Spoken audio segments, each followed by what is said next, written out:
Bismillahirrahmanirrahim. Assalamualaikum warahmatullahi wabarakatuh. Anak-anakku semuanya, kelas 6 putra maupun putri, apa kabarnya semua hari ini? Mudah-mudahan semuanya dalam keadaan sehat sehingga kalian bisa mengikuti pembelajaran kita pada hari ini. Ya. Untuk pembelajaran hari ini kita akan belajar tentang perkembangbiakan tumbuhan secara vegetatif. Sebelumnya di materinya sebelumnya yang pernah Ibu bahas kita belajar tentang perkembangbiakan secara generatif.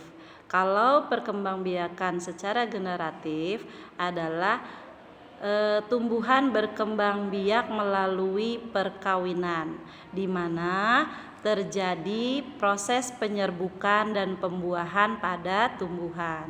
Nah, untuk materi kali ini kita akan belajar perkembangbiakan secara vegetatif, yaitu cara berkembang biak suatu makhluk hidup atau tumbuhan yang terjadi tanpa melalui perkawinan. Makhluk hidup baru, tumbuhan berasal dari induknya. Nah, di situ di layar HP kalian masing-masing ada buah atau sayuran wortel ya. Dia termasuk perkembangbiakan tumbuhan secara vegetatif. Kemudian ada juga di situ nanas ya, nanas berkembang biak dengan cara vegetatif. Lebih tepatnya yaitu tunas ya. Jadi dia tumbuh di sebelah tanaman induknya. Sama dengan pohon pisang. Nah, pohon pisang juga berkembang biak dengan cara membentuk anak pisangan pohon yang disebut tunas. Jadi induknya, di samping induknya itu ada tumbuhan baru. Nah, itu disebut tunas pohon pisang. Selain nanas dan pohon pisang, ada juga bambu ya. Pohon bambu juga berkembang biak secara tunas. Di tengah gambar ada bawang merah. Nah, bawang merah ini berkembang biak juga secara vegetatif dengan umbi lapis. Untuk lebih jelasnya di sini ya, Ibu jelaskan kembali bahwa perkembangbiakan vegetatif dibagi menjadi dua. Ya, yang pertama berkembang biak secara alami atau vegetatif alami. Di situ ada, bisa kalian lihat, yang pertama yaitu umbi batang ya. Perkembangbiakan vegetatif alami dengan cara umbi batang, yaitu batang yang tumbuh di dalam tanah dan ujungnya menggelembung menjadi umbi. Adapun contoh tanaman yang berkembang biak secara umbi batang adalah kentang ya. Kemudian yang kedua, umbi lapis. Umbi lapis adalah pelepah daun yang berlapis-lapis. Contohnya adalah bawang putih, kemudian bunga bakung dan bunga tulip ya di sini. Untuk yang ketiga, umbi akar ya, adalah akar yang membesar berisi cadangan makanan. Seperti contohnya dahlia, wortel dan singkong. Yang keempat, akar tinggal. Akar tinggal adalah batang yang seluruhnya berada dan tumbuh menjalar di dalam tubuh.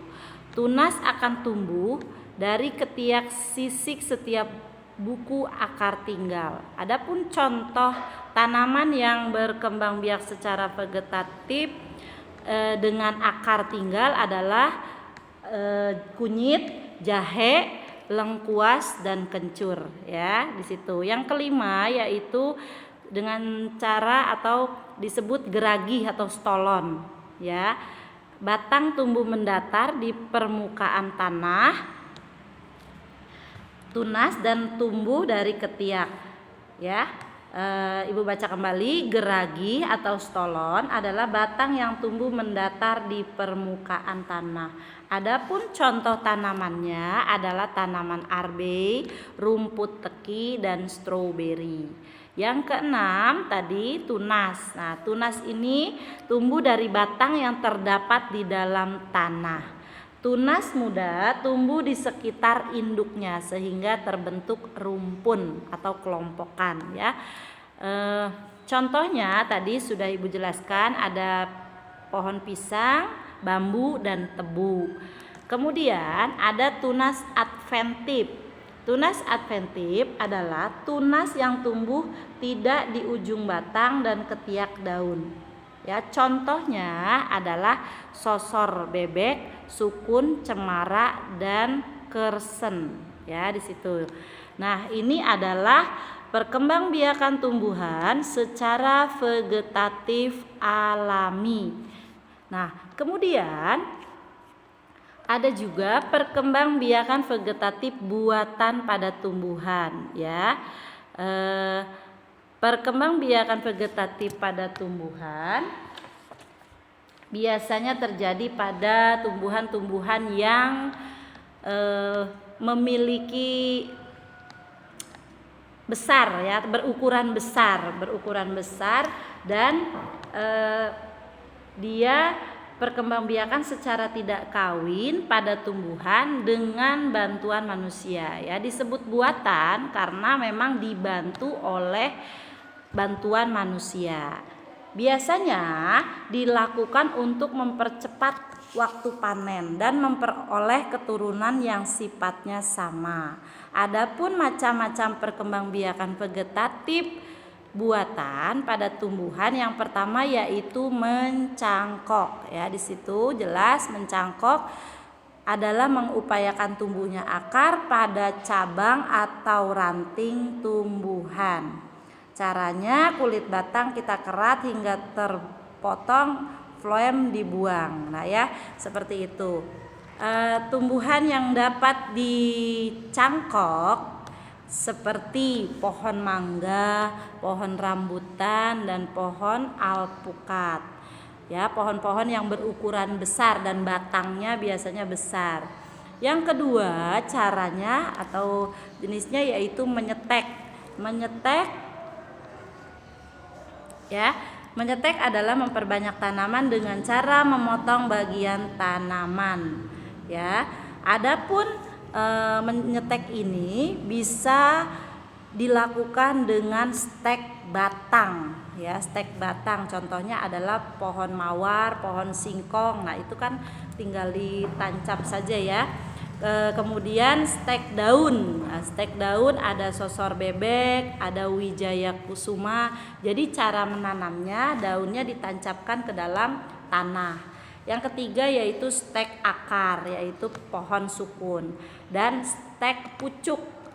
Pucuk dari daun kita petik kemudian kita tancap ke tanah, itu akan tumbuh, yaitu contohnya teh.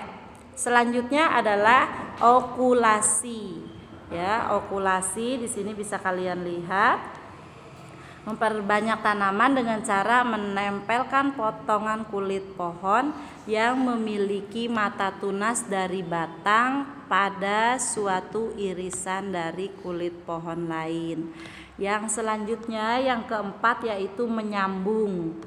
Yang kelima merunduk, bisa kalian baca, adalah proses perkembangbiakan vegetatif buatan yang dilakukan pada tumbuhan bercabang panjang dengan merundukkannya ke dalam tanah. Ya, kira-kira itu macam atau cara perkembangbiakan vegetatif buatan pada tumbuhan. Untuk selanjutnya Ibu akan berikan tugas pada kalian. Mudah-mudahan materi kali ini bisa kalian pahami ya. Kalau kurang dimengerti bisa kalian putar video ini berulang-ulang agar lebih paham. Sekian penjelasan dari Ibu. Wassalamualaikum warahmatullahi wabarakatuh.